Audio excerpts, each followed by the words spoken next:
Welcome back to another episode of Rock Boys Football. 2023 NFL Draft is a week away, and Dill's got his final 2023 NFL mock draft. Now, Dill and I agree on a lot of the prospects. We've graded out the prospects. We have our big board. We do not really agree with how these teams will evaluate these prospects and where the quarterbacks will fall. So we will be getting into it. It will be a hotly contested discussion. Now, before we get into it, again, I just want to say thank you to you guys. This one is going to be a little bit more fun. Like, you're going to hear some arguments. It's going to be fun. So, again, if you do enjoy the content, consider subscribing to the channel and give my brother some heat in the comment section about this, because I just took a peek at this mock draft. Absolutely wild. I'm excited to get into it. Dill, top 5 picks. Give it to us. All right, so everything here is pretty chalky, I'd say, aside from the Houston Texans trade up. The Houston Texans, let me just give you the logic. There's nothing chalky about this top 5. No, it mostly is. But the Houston Texans are a monkey wrench in it. Sure. But my logic is I don't think the Colts should take either of those quarterbacks at number 4. Because, again, when you have a player of Jalen Carter or Will Anderson's ilk on the board, you can't take a quarterback who is so unproven as Levis and Richardson. So, to me, I think the Texans, they have the draft capital for this year and next year to come up and get a number 1 overall pick for a 4th pick. And that's you're not finding another Jalen Carter in the next 5 years. He is that good of a player in my mind. All right, to go through like the top 5, like Bryce, CJ, Chalky, Will, and I just don't see the Cardinals. So I get and I get a lot of our listeners like Anthony Richardson, Will Levis, big question marks. Are you going to use a top 5 pick on a quarterback of those type of caliber? I think there's going to be teams that are going to be salivating over a guy like Anthony Richardson. He's too athletic. He has too much upside at a position that is is the most important position on the football field. I just have a tough time not seeing a team like the Colts, the Tennessee Titans at 11, not trading up to go get a generational talent in Anthony Richardson, although he needs some work. So if the Cardinals stick, I get Will Anderson. Now, the Houston Texans, I actually don't totally hate it. Like, you are getting, you said whoever gets Jalen Carter arguably is getting the best player on the film. That being said, the Texans, I don't think really have the luxury of using all this draft capital to move up this much, just because this roster needs so much work. Like, they need every draft pick they can get a young talent into this program, or into this franchise, I should say. So I actually don't hate the idea of a team trading up to get a guy like Jalen Carter if he falls to 4 or 5. I just don't know if it's the Texans. No one else really has the ammo to do it. I mean, you'd have to trade a really good veteran for. So I don't see who could really go up and make that move. The Texans, again, they have 2 firsts this year, 2 firsts next year. They're loaded with capital. And again, I think if they hit on CJ Stroud, that team might not be as far away as you're kind of implying. Like, yeah, they need some work for sure, but you get a game changer at quarterback, your franchise kind of changes overnight. So I think they can get a franchise quarterback, and then they can get just a number 1 overall pick. And I think this top 5, this is worst case scenario for Seattle. And Miles Murphy. I'm not going to fight you on Miles Murphy going 5th overall. I believe like in the early process of January, I had Miles Murphy going 5. I just think it's worst case scenario that there's only 2 quarterbacks going in those top 4 picks, because then you're not getting Will Anderson or Jalen Carter. I think Seattle should be gunning for one of those 2. I think realistically on draft night that will happen, and Seattle should be sprinting the card in for Jalen Carter. Miles Murphy's not a bad consolation prize at 5, though. No, and I would shop if this is how it played out. You can go on to your next 5, but like if I'm Seattle and you don't want to take one of those quarterbacks, although they might love Richardson or Will Levis, I would shop that pick. Like, who wants to come up and get Anthony Richardson? And obviously, the Tennessee Titans go up and get him with 20 at 6, trade him with Detroit. Let's get this next 5 in here. Yeah, and to me, I don't know. The Titans, I can't imagine they're sold on what Malik Willis is going to be at. And they're close enough. They're certainly not sold. They brought in Josh Dobbs off the streets. I think they're close enough to take a shot at Richardson. It's a team that's got the program kind of in place. They're picking higher than they probably should be, just because of how last year shook out, which they're a better team than that, I guess. And maybe they let him sit behind Tannehill for one more year or so. And And then if Richardson's ready to rock and roll, that puts them squarely back in that Super Bowl hunt where I think they're around there. Like the bones of that team is good. They add a decent wideout. They still have Henry. I think your guy Treylon Burks is there. Come on. No, I know, and hopefully he develops. Obviously, a tough year with health for him, but I think the Titans make a lot of sense to take a whack at one of these quarterbacks. In my opinion, it should be Richardson. I think he's far better than Levis. Will Levis. got the old team. Yeah. Tyree Wilson going 7, that checks out. I mean, I think the Raiders would be thrilled with another guy. Again, Tyree Wilson is a game wrecker on the defensive line. I started out the process like not really liking Tyree Wilson, so I was just like, I don't see the hype. But the more you watch the film, the more you see those physical when you see the games he's playing, he's as good as you've seen in a while. You just need some polish. The dude's a bull in a check. He doesn't know what he's doing. I'm just gonna hit a tackle as hard as I can, knock him off, and go tackle the quarterback. But if he does get some polish to his game, like all pro written all over him, Nolan Smith, I really do hope that happens. I think it might be a little rich for Nolan Smith at 8, but I think it's a perfect fit. He's very good against the run, even though he's undersized, and a much better pass rusher. Like on paper, a lot, and I don't want to call people casuals, but a lot of people are like, oh, Nolan Smith's not productive like a top 10 pick. Well, guess what? Doesn't play that many snaps because Georgia rotates a lot. And then that Georgia scheme, like he's not really asked to be a penetrator and a producer. Like well, and you got a zillion guys who are just they're all making tackles. It's not like they're not stopping people. You just got 5 other guys in the defensive line who are getting their sacks. Yeah. They're just all kind of winning. So it's like, yeah, maybe Nolan Smith's not eating like a guy on a team that isn't really killing it, like maybe a Tyree Wilson. But I don't know. I've come around. This is a bit of a Pete Schrager swagger jack a little bit because he kind of put me onto this idea yesterday. Oh, I like it. And you're seeing Nolan Smith after the combine get top 10 buzz. Paris Johnson Jr., I just ran a Bears mock. That's who I went with. I think that makes way too much sense. And then Brian Branch, I think it's a little rich at this point. Like Brian Branch is one of my favorite players in the draft on film. I think he's one of the best players in terms of like a guy who can do a lot of different things for a defense. He's really good in the box against the run. That 4.62 kind of scares me, but you made a really good point with like the Kyle Hamilton comparison in the sense that Kyle Hamilton didn't blaze up on the 40, but you watch the film, he never had a problem with his range or speed.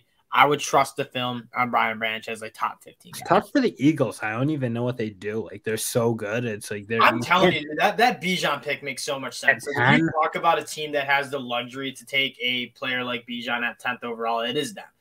All right, next 5 here.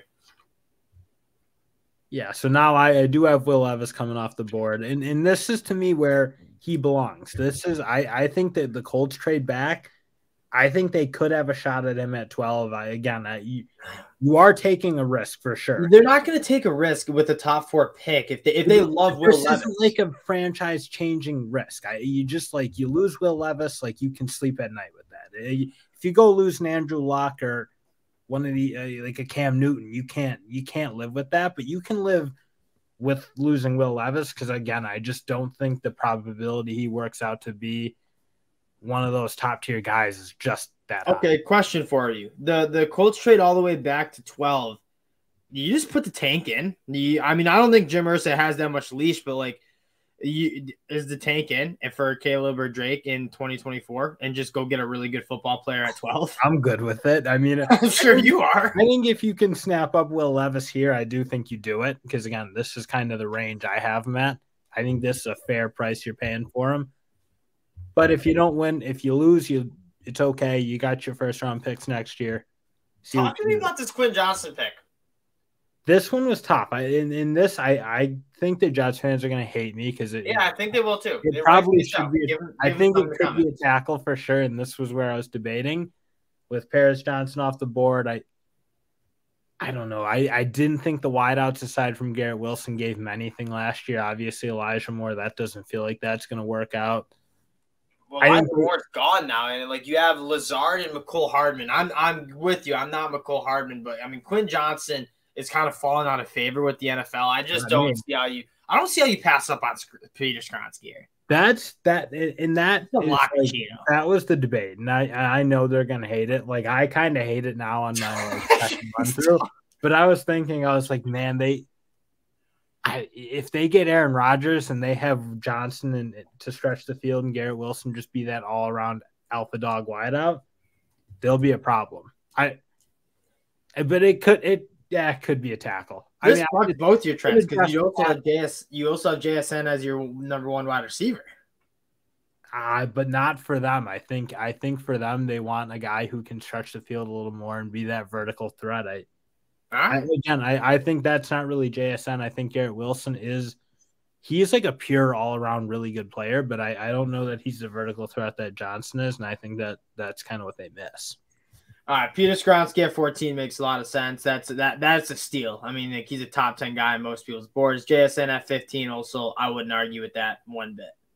Yeah, and JSN, I think Packers need to do something at wideout. They've been neglecting it forever, and I don't agree with this. So okay, I don't hate the Witherspoon pick. I think that makes a lot of sense. I'm Broderick Jones here at 17. Like, I just think that one makes too much sense. Anton Harrison, I don't think has the horsepower that Broderick Jones does. And you think about what the Steelers want to do, what Mike Tomlin wants to do. I think you go get the potential All-Pro. And again, when I stack my tackles, it's like weird to stack them because Peter Skronsky's the blue chip. I think you're getting a good football player who's going to start for 15 years for you. And then Paris Johnson Jr. and Broderick Jones I have as like they need work, but holy smokes, if it clicks, they're going to be good. I think the Steelers take a whack at Broderick here. And that's again, I think this tackle class is honestly pretty tight, even up through the top 4. I think you can make arguments for everyone. I mean, Paris Johnson is probably my consensus one, but we have some listeners that have Anton as the best tackle. I love it. I think Anton Harrison is right there with those guys. I think Broderick is right there. I think that top 4 is really hard to disentangle because, again, you didn't see anybody play at that level as the guys from last year. Like, those guys were so good at tackle, like Kyle McQuanu type guys who were almost like the perfect prospect. You're not really there with any of these players, but to me, it's just Anton Harrison. Just the film was way steadier. It was more polished, and you just saw like that he didn't really have issues last year. Broderick Jones had his share of issues. Yeah. Broderick Jones had his issues, but man, do I love watching him get outside in road grade. Like there's a lot of potential there. I mean, to be that long. Brian Brazee at 18, I like it. You know the boys are Brian Brazee boys. Like, if we stick our flagpole and 2 guys to Clemson guys, Miles Murphy and Brian Brazee, I think so many people are so quick to forget about the 2020 and 2021 film of these 2 guys where they were 18, 19-year-old kids and absolutely dominating grown men at the college football level. You got to do your due diligence on Brian Brazee. You know what I mean? Like, you got to make sure, like, hey, what was the deal in 2022? And obviously, coming off an ACL, had some off-the-field issues, sister passed away. Like, it makes sense, but you want to make sure Brian Brazee's back before you're using a top 20 pick. But that being said, if you feel confident about it, man, you're getting a J.J. Watt level player if he's playing at his peak. Like, to be that big, that athletic, and that disruptive, you don't really see that anywhere. So I'm as big of a Brian Brazee fan as there is. I think you pick him at number 5. I think he's that good. Okay, I'm not there. I ain't there, but I'm Brian Brazee at 18. I'm there. I ain't at 5. We had this discussion in the summer. I was like, is Brian Brazee that far away from Jalen Carter? Evidently, I was wrong on that. Like, Jalen Carter's, it's different. That being said, I still am high on Brian Brazee. Broderick Jones at 19, that makes sense. Bucks just got to eat their vegetables, go get a young, really good offensive tackle. And then John Michael Schmitz, a guy that was like went to the Senior Bowl, everyone loved him, and then just like on a decline. I'm not really sure why. Maybe just an older prospect, limited athletically. But when you turn on the film, John Michael Schmitz just really not a better interior offense. Far and away the best interior guy. I don't even think it's close to be that athletic, that powerful. Like, no one else has that combo of what he's got, and the position versatility, I think, certainly helps for a team. I'm telling you, I think he's the Creed Humphrey of this class, where it's just like everyone's just ignoring him because he plays center. But it's like you turn on the film, it's just like not a bad rep. Creed Humphrey was the same way coming out of Oklahoma. Kansas City takes him late, and all-pro caliber center they got. Okay, I'm actually with this Joey Porter Jr. pick. I've seen wide receivers mocked a lot, and I would not argue with the Zay Flowers. That being said, you take a look at the Chargers, and that's sneakily a need. And if Joey Porter Jr. is there at 21, that would make a lot of sense. Tyreek Stevenson. This is one of my guys, and he fits that scheme. Yeah, he does. Oh, yeah, he does. Nasty physical player. And again, I think he is far underrated. I think he plays very much like Marcus Peters. Like they're similar kind of guys, like bigger, not the most athletic, but I mean, it doesn't show up on the film to me. I've said this a million times, but you watch him against Aeneas Smith and at Texas A&M, he does a fine job sticking with him and being covered or being. No, it is. He's gonna put your hands on you. He's gonna put his hands on you and run you right off your route. Yeah, and that's like perfect for the Baltimore Ravens, in my opinion. He fits their mold perfect. Jordan Addison, we've said it before, and I think this will make a lot of people mad, but the Justin Jefferson understudy. I like your comparison here, and I don't think Jordan Addison is quite the athlete Justin Jefferson was, but the conversation on Justin Jefferson and why he felt like he did to like a very similar pick, right? 23. I think Jalen Reagor wanted to pick before. Is he the athlete? Does he have the juice that other wide receivers do? Maybe not. That's the thing. If he was Justin Jefferson as an athlete, like he'd be going top 5. I mean, Justin Jefferson's like the best wideout I've ever seen. But again, a very similar like polish. Yeah. And again, he doesn't run that way. He's not as big, but just a really good wideout. I think he fills that Adam Thielen gap really well. Yeah, Jordan Addison is a guy that you're not gonna like see him in a shortened t-shirt and see him work out and be like, oh my god, that guy's a first-round wide receiver. But you turn on the film, he's just a separation machine. Like, I'm just gonna create separation. I got every route in my route tree bag. He's gonna get open. O'Cyrus Torrence, I like this. I like this a lot. That's like a day one starter. You feel really good about plugging and playing O'Cyrus Torrence on the inside. And I think Giants fans are gonna be pissed. I know. Zay Flowers on the board, but there is nobody even close to Antonio Johnson at that safety spot. Well, I think Brian Branch. But Brian Branch. They do similar things. But, like, that's what I'm saying. Antonio Johnson, like, you turn the film on. If he was a better tackler, I think we're talking about an easy first-round pick player. Big, athletic, covers really well, plays in the box. I think he's going to be a better pro than he was even in college. I like the traits he has. Again, I'm talking big athlete guy who covers, and that's pretty much what you want in players. And the Giants need a safety bad. I just think there's nowhere else to go. He is by far the second best safety in my mind. He was one of those that took a little bit of a fall from grace. Like, he was a top 20 guy on my board heading into the season, and then you're right. Like, the missed tackles, like that's kind of the separator. Antonio Johnson's the better athlete than Brian Branch. He's longer, he's faster. Brian Branch had like a 3% missed tackle rate. And you watch the film, like those are all open field tackles. He's a tackling machine. Antonio Johnson, 16% missed tackle rate. And you only think that's going to get worse in the NFL. But if he can clean that up, like I do like the pick, but I know they're not going to like it. I just don't think they have. I don't know. I don't love the wideouts after the top 3. I don't totally see as like easy. You really have Jordan Addison that much higher than Zay Flowers? Oh yeah, I think Jordan Addison's like the man. My only disagreement, and we did a mock draft with the Giants where Jordan Addison and Zay Flowers are both there at 25. I ended up going with Jordan Addison because Zay Flowers kind of plays a similar role to a guy like Wayndell Robinson. Another reason to pass on a wide receiver at 25, if you're the New York Giants, is like this wide receiver group. I don't think is as top end good. Like but the depth of this class is pretty solid. Yeah, like, are you really thinking Tank Dell's that much worse than Flowers or well, Tank Dell's just an outlier with the size, but the film is. But turn the film on, he's really good. That's to me. I think there's just some guys in the Josh Downs. I think you could put in that list. 100%. But that's what I'm saying. I think the Giants can maybe get a wideout who does okay. I don't think they can find another safety. Yeah, and they want a boundary wideout. Like what I was saying is Zay Flowers is too much of what Wayndell Robinson does. And I think you guys. I mean, if you guys followed this last year, like I was banging the table for Wayndell Robinson. I can talk. Like, could you take a shot at a Cedric Tillman even? Yeah, Cedric Tillman, Bryce Ford-Wheaton, Michael Wilson. These guys we're talking about it. It's like they're all playing that slot, like not pure wideout guys. Like they need to play a different kind of game. Who do you got for the Bills here? I'm excited. Cowboys, Bills. You know who I got for the Bills. It's obvious. I'm not going to live another year without playing right tackle. Did you purposely make this mock for Darnell Wright falling to 27? Just putting. I am going to will that into existence. I don't think Darnell Wright's making it to 27 anymore. If I have to watch the Bills play with basically no what you should do is do like a little Laramie release, make a cryptic tweet about Darnell Wright, maybe some. Get his draft back down, falls to the Bills. Just kidding. We would never do that. Because I know you're right. He's not going to make it. It's I don't think. Man, I would be so happy. He might. And if he does, like, they need to take him.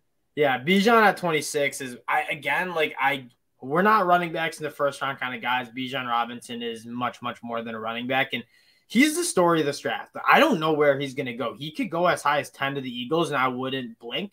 And he could go to the Cowboys at 26, and I'd be like, okay, that makes sense too. I'm very interested to see where his home is. Darnell Wright makes a lot of sense. And Luke Musgrave, go cook about Luke Musgrave because I love it. Yeah, and that's my guy. I honestly think a real like stud tight end in that Bengals kind of room. I think they tried with Hayden Hurst, who's a solid player, but he's not a game changer. I think there's one real game changer in this tight end class, and that's Musgrave. There's no one who's that big, that fast in this group, and a guy who I think can really be kind of that, like, you just notice him. He's catching for like that almost 1,000-yard kind of guy, and you just don't see that enough at tight ends. And I don't think the other two, Kincaid or Meyer, are there. And I love Luke Musgrave. I think he's when you go back to like defining what a special tight end is, like too big for safeties to work with, too fast to work with, like what a game-changing tight end looks like, too fast for linebackers, like that is Luke Musgrave. Very fast, very big. What I love most about this fit in Cincinnati is got Jamar Chase and T. Higgins, your boundary receivers who are dogs. Who's working the middle of the field? Luke Musgrave is a monster in the middle of the field. So I love the fit. Joey B loves his tight ends. That I would be so happy with that. Emmanuel Forbes at 29 is interesting. That gets to the point where I'm probably not reaching on a quarterback. Like, I think that's a reach. I think you have guys like Eli Ricks, Julius Brents, Cam Smith, who you can get in day 2. I'm not sure if I'm there in terms of reaching on a guy like Emmanuel Forbes at 29. And that's fair. That's going to be the hard part about picking corners. Like, but what is everyone just going to wait forever to take corners? Because like there's so many of them. I do feel like if there's a guy there, yeah, take him. I think Emmanuel Forbes is a really good corner. And again, you're definitely right in saying, could you get a comp in the back end of the second? He's a playmaker, though. Like, and there's something to be said about cornerbacks who turn the ball over. Like, what, 13 interceptions in his 3 seasons? Win games. You had to turn the ball over. So. Zay Flowers going 30. That, I mean, AJ Brown. I think that makes sense with those two. I think he plays that slot, or he can play that slot and be a little more of a dynamic playmaker than Brown and Smith are. Those are two pure wide receivers on the edge. And to me, I think you get a guy like Flowers to open that offense up a little bit, gets some easier plays where you don't need to like be completing passes down the field as much. I don't think it will hurt. Yeah, Zay Flowers, I said it kind of similar to JSN, quarterback's best friend, create separation really quick off the line of scrimmage. I would be surprised if the Eagles don't address one side of the line of scrimmage with one of these first round picks, but you never know. All right, 31. Did you go dog kick? Oh, I have something for the Eagles addressing the line. I don't think you're gonna like it, but it's smart. For the boys, Dalton Kincaid. That makes a lot of sense. You'll be the Travis Kelce understudy. All right, Pittsburgh Steelers going Jack Campbell from the University of Iowa. That makes a lot. I hear he's been your linebacker one since the start, and he's a perfect fit in Pittsburgh. Josh Downs, I could get with that. Like I'm growing on Josh Downs as like an early day 2, maybe even a back end day 1. Cam Smith, the Cardinals just getting a really, really good cornerback. Michael Mayer at 35, and then Steve Avila going to the Rams. I mean, the Rams need something up front. It's like they've been playing this makeshift, try to fill guys in. Matt Stafford's getting beat up. He's too old for that. Just get somebody. I think this is in the second round, probably going to be the best guard available in my mind. And I'm assuming Torrance and Schmitz go round 1, but he's going to be a guy. I think you can play him across the line. I think he'd kick out to play right tackle, honestly, if in a pinch. And the Rams just need so much help there. I like it. Oh, let's talk about Kalijah Kancey. Like, just a good spot for him. It is a good spot for him. Like, I'm not there as a first round pick because again, it's like he's an outlier on that defensive line with the size. And even going back to his recruiting days, like a lot of Power 5 teams overlooked him because of size. Very similar story to Aaron Donald. Like, hey, you're gonna play inside. on the defensive line with that frame. And then the film is phenomenal. Film is the second best interior defensive line in the class from 2022. And that's what I'm thinking. I think, again, I do worry that he's got the power to do what he did in college and the pros, just because I don't see him challenging offensive guards in the league. But there's something to be said that in every game he played against every lineman, he was really, really good. So it's like, as much as my worries are with like kind of the style and in traits, it's like at some point you do need to pay attention. Like, he did play good football, so sign me up. Like, in this part of the second round, I think this is a good spot. Deontay Banks, again, the boys are a little lower on Deontay Banks in the sense that I think this might be too high. Yeah, he's just a late riser. Like, he's a late riser. When did he rise? He tested well at the combine. I just don't think you saw enough on the film to, like, he was good in 2022, but then, like, missed, like, all of 2021. I'm not quite there, especially with how loaded this cornerback class is. Lucas Van Ness is an interesting one. That's about where I have him, too. He's not a top 32 guy on my board. I think I've accepted that you're probably going to hear his name called on day one just because of the traits that he has, but he – even more than a guy like Tyree Wilson, just really, he's just running, he's just power. He's just you got to have a game where you kind of wreck it in college, like at least once in your career. You just never really saw that with him. It was never a steady game where you constantly saw him on tape. Obviously, he didn't play a ton at Iowa, but that's concerning in its own right. You saw like flashes. But like Tyree Wilson would put a game together where he's just in the backfield living there. Like Lucas Van Ness, he ruined the game against NC State. Like he was too good; they couldn't touch him. Yeah, Felix Anudike-Uzomah. I know if you were to like, this is you're kind of mixing like what is going to happen versus what you would do. You probably have Felix Anudike-Uzomah over Lucas Van Ness, but that's probably a good fit for him. And then Tank Dell, like that's higher than most people see. We're both higher on Tank Dell than most. Tank Dell. Man, different movement skills. Like even go watch his Senior Bowl reps. Like people can't keep up with his movement skills. Again, it's just, are you going to stay healthy at 100? I mean, Buddy's my size. I mean, maybe a little bigger. He was healthy enough in college. Like again, it's like it's still I don't know. You worry about the size. He played really good against the good teams. He played really good against. I mean, I know he was in the AAC, but still, he was dominant in every game he played. I thought, and guys just can't stay with him. That's like the fact of the matter. He's just too. And he was like that only wide receiver at Houston. Like when they needed a play, it was going to Tank Dell. And he's good at the catch point for being a small guy. DeJuan Jones. All right. I can get with that if you're passing on an offensive lineman at 13. Trent Simpson, another guy I like, my linebacker 1. A little early for Jalen Hyatt. I think I like some other wide receivers, but it does make sense. I saw that NFL scout, those anonymous whatever you call them, just tear him apart, which I think is a clown move. But what did they say? You didn't see that tweet that's circulating about the scouts? Just ripped him. He's a one-trick pony. He's not physical. He can't do this, can't do that. I know someone has been saying that all year. Toolbox. I know someone still caught for 1,400 yards or whatever he did at Tennessee. So it's like, yeah, it all matters. Like you can say all that, but he killed it in the league this year. And hey, the NFL scouts probably listen to the pod.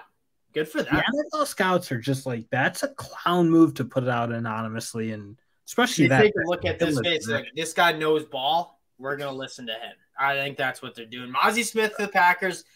I'm with that. Just building the trenches. That Will McDonald is a guy that I sneakily hope he's on day one. Like in terms of a pure pass rusher, like there's not many better edge rushers than Will McDonald. You just really worry about holding up in the run game. My only knock is like kind of similar to like Josh Uche's play style. So that's kind of my, like that. They do so well with it. Like Josh Uche is a guy who you kind of watched at Michigan. He was a great pass rusher, but maybe didn't do much else at a really high level. Chase Winovich, you may be put in a similar category. They've done so well with this type of player. I think, again, if they can get him here, in reality, I don't know that he's going to fall, but at 46 for the Pats, I think I think you're going to see teams like Will McDonald just because it's like, why are you drafting an edge? You after the passer. Like, and Will McDonald does it better than most edge guys in this class. Oh, okay. Drew Sanders. Sanders.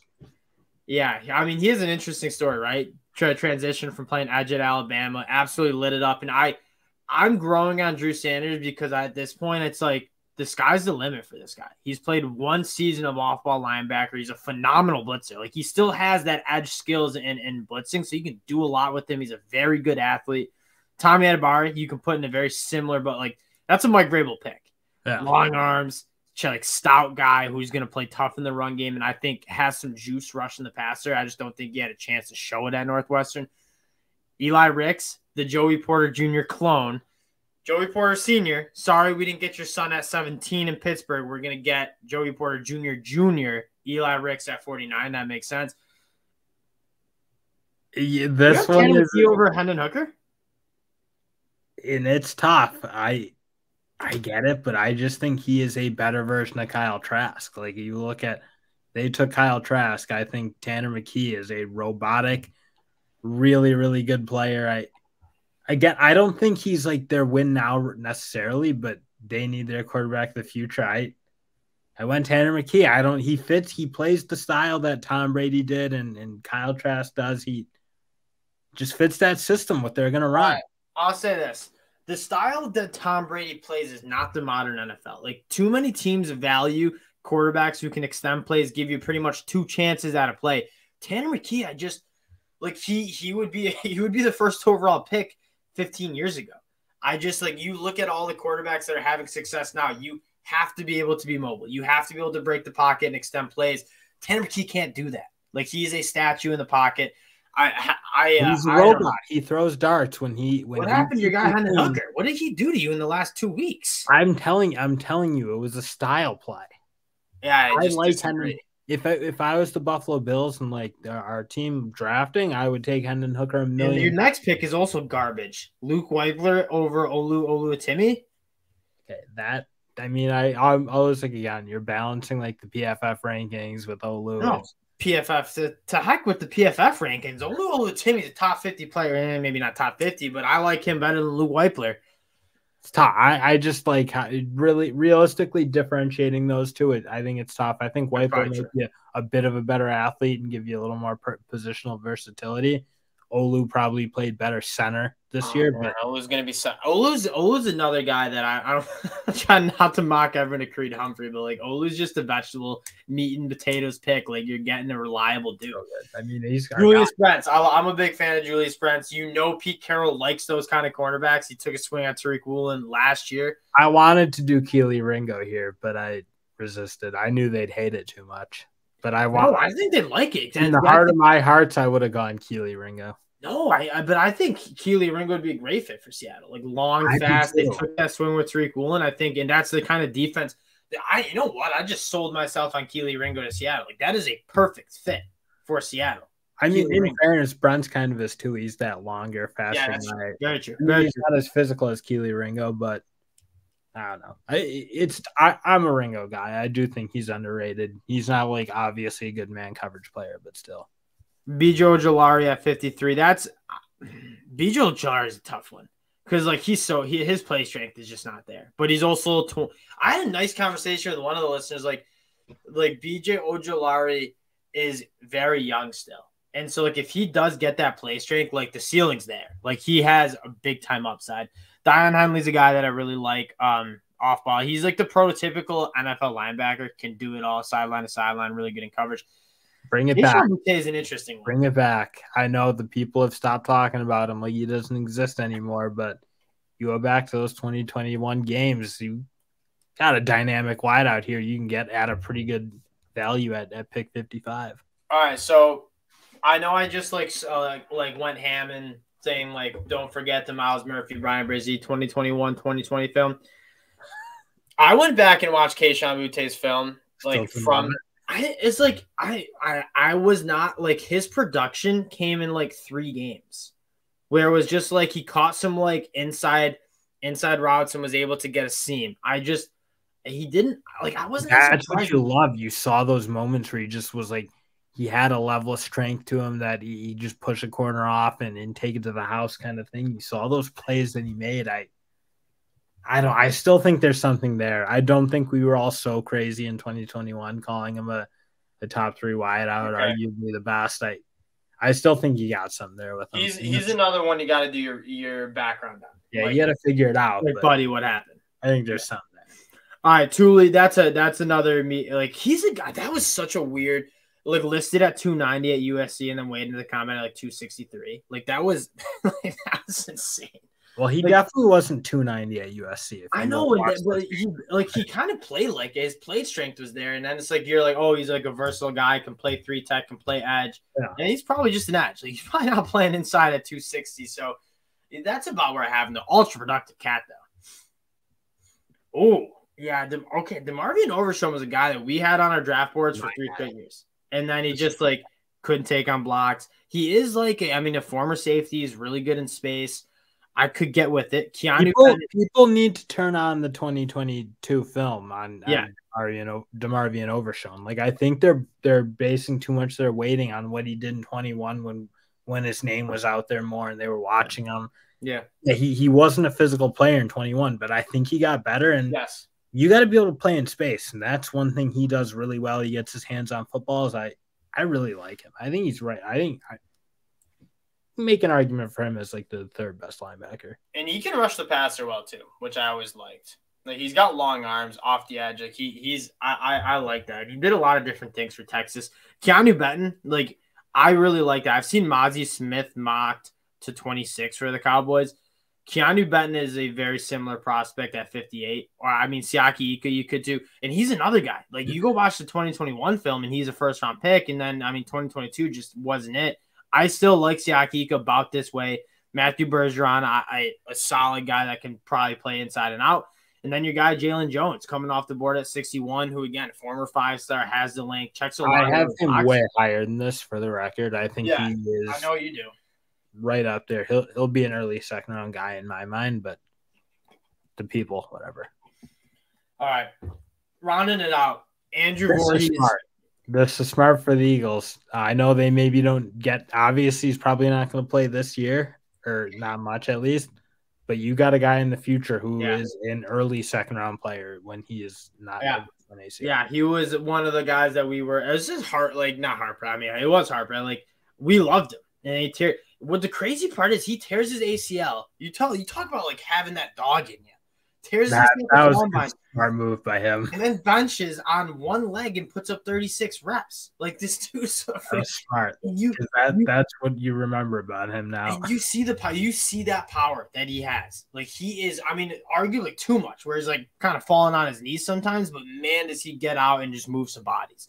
And then Isaiah McGuire, one of your cats that you've absolutely loved the whole process, going 63. I'm interested to see where he goes. I am too, because I kind of put him on here because I want to talk. Like, I think he is far better than – I don't see how people aren't talking about him and Felix and Duke Uzama as late first-round players. That, to me, they're like – no one else in this edge class really dominated like them games. Like, they couldn't do everything. These 2 guys played really good in the run, really good in the pass rushers for a couple of years now. I just don't see what people don't see in these guys. Yeah, there's a couple edge defenders that like people like Isaiah Foskey's another one that people have just kind of soured on. I'm interested to see how this edge class and Andre Carter. Like, I know you left him out. He's like a day 3 guy for me from Army. Like, he's just like he just ain't. I don't see him. The Senior Bowl wasn't good enough. I don't. Well, it was like horrible. I mean, you still got to be competitive. I get it. It's like not real football, but you still don't want to see that. Man, and he got so much buzz after 15 sacks in 2021, and he just does not play strong enough. It's like he plays a very weird like. You can't not do that after playing in the Army's conference because you just aren't playing good enough competition all the time. You got to show up like a Carl Brooks or some of these other small Trevor Penning, like these guys who show up and kill it at the Senior Bowl. He needed that, and it was the exact opposite for him. I wonder. I mean, I could honestly see him being like a late day 3 pick and just like someone taking a flyer because he's not touching the field year 1. I think as a rookie. All right. That'll do it for the boys. Dill's final 2-round 2023 NFL mock draft. Now, again, if you do enjoy the content, we will be back Thursday recapping a lot of the picks from that first round. So stay locked in if you do enjoy the content. We appreciate you guys. If you do enjoy the content, consider subscribing to the channel. Helps the boys out a lot, and we'll talk to y'all Later.